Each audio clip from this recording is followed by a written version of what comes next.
Hey guys, what's up? I'm Donny. I'm going to show you guys how to do some basic arpeggios and talk a little bit about sweep picking. Okay? In order to go farther on this, however, you need to understand that every arpeggio, every chord is built out of a key signature, so you have chords according to the key signature. Okay? Let's take C major for instance. If you're in the key of C major, C is going to be the first chord. We have scale degrees, 1, 2, 3, 4, 5, 6, and 7. So 1 would be the C, 2 would be the D minor, the 3 is actually going to be E minor, and then F major is the 4, G is the 5, A minor is the 6, B diminished the 7th, and then back to C. Okay, so if you have a 1, 4, 5, you just literally count on your fingertips, okay?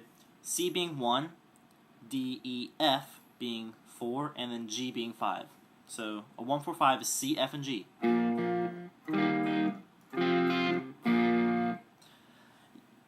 You can transpose this to any other key also.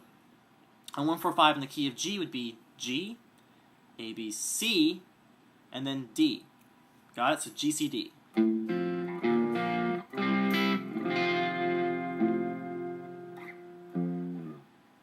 Alright, so if I have a chord progression that's literally in a minor key, you need to memorize, the first thing however, is that how are you going to be able to know which chord is going to be major or which one's going to be minor, okay? So the important thing to remember this is that in major keys, 1, 4, and 5s are major, okay? However, 2, 3, and 6s are minor, and then 7th is retarded, it's the diminished one, okay? In a minor key, however, it's the exact opposite. 1, 4, and 5 are going to be minor. The 3, the 6, and the 7 are going to be major, and 2 is the retarded one. It is actually diminished. Okay? I recommend you guys write this down, memorize it. It's the most important thing you'll ever know in your life. Okay, so now I'm going to show you guys a little shape. Alright? First thing I'm going to do is I'm going to literally show you that the target note you're going to look for is this note right here on your second string. Okay, and that's going to be your target note for this shape that I'm going to show you. So the first one I'm going to play is going to be a major chord. Now this major triad is literally going to be built off of this right here note. This is the target note we're looking for. Is where your middle finger is really going to land for this shape. Okay, that happens to be a B note. And since it's a major shape, it kind of looks like a D major.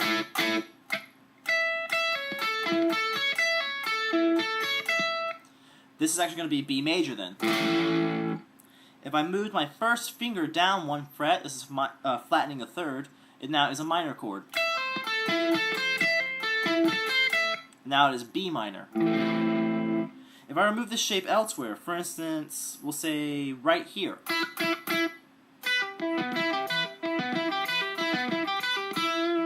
This note is F sharp minor. That's an F sharp note, and I'm playing a minor or triad shape.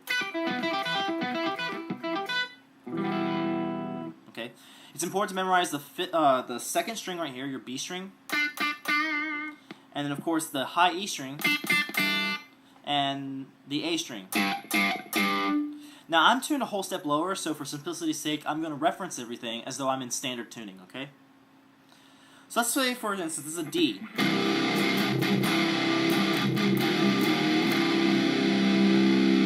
Okay, so if I'm in the key of D minor and I want to play a 1, 7, 6, 5 regression, I'd play D. The 7 is going to be C. The 6 is going to be B flat. And the 5 is going to be A.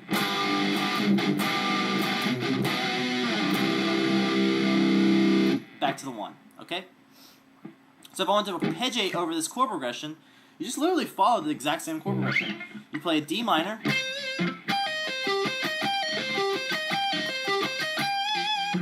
Now remember 6 and 7s are going to be major in a minor key.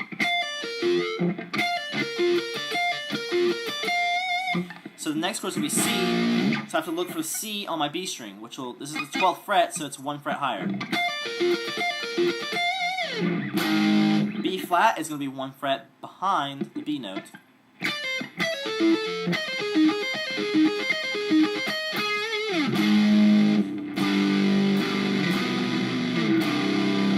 Now, the last chord, the 5 chord, I'm actually going to play as a major. It is typical in a lot of common practice harmony and a lot of classical music, Baroque and things of that nature, that you typically play the 5 chord as major. This adds a cadentional kind of tension to that finally eventually resolves to the tonic chord, which would be the 1. So we're going to play A as a major. And this is a target note right here, and that's an A note.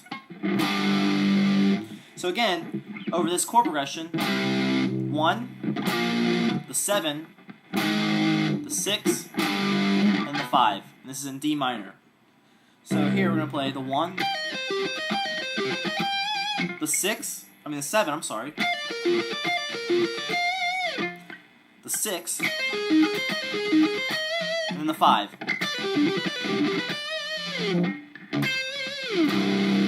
Same thing, alright? Now I'm going to play a backing track with a click track behind it, just to showcase the sound that we're going to go for, okay? One more thing before we continue, actually. These are actually better off played as triplets. If you could literally go 1, 2, 3, 4, 1, 2, 3, 4, 1, 2, 3, 4.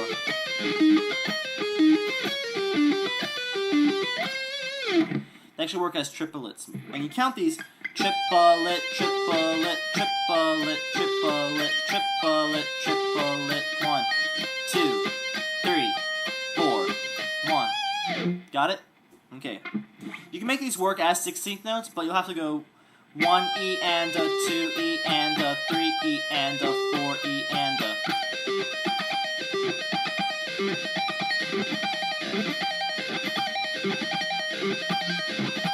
Okay, you have to kind of add like an extra note to make it work. Okay, let's go on, and I'm going to play this backing track for you guys, and make sure everything's fine. Here we go.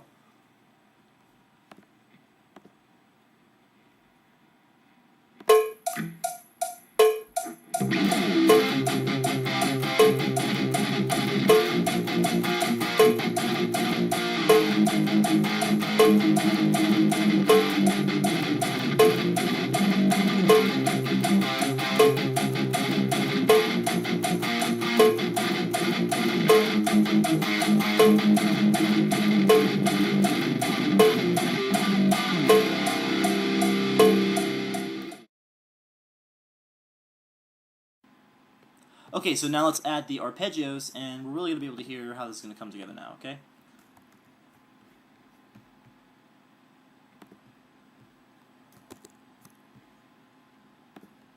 Here we go.